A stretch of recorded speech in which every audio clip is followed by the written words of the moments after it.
hello guys welcome to সবাইকে অনেক good morning welcome to my channel আমি Gautam blog 99 তোমরা কেমন আছো আশা করি তোমরা সবাই খুব ভালো আছো আর আমি এখন খুব ভালো একটা নেই কারণ পুরো টানা এক সপ্তাহ আজকে হচ্ছে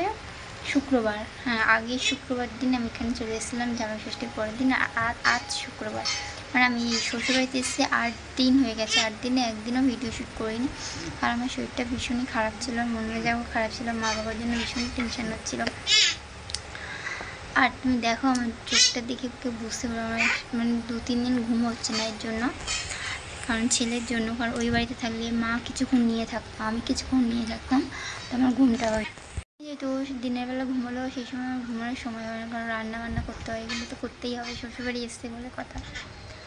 আর এই যে তোমাদের দেখাই না অনেকদিন দেখো কখন যে কীরকম শরীর থাকে সকালে একটু বা যদিও ভালো ছিল কিন্তু রাত তারপর থেকে একদমই খারাপ ছিলাম আর দেখো ভীষণই শরীর অসুস্থ আর পরের দিন ভিডিওটি শ্যুট করলাম তো চলো সবাই বলি টাটা বাই বাই এর পর থেকে কী করছি না করছি নেক্সট ভিডিওতে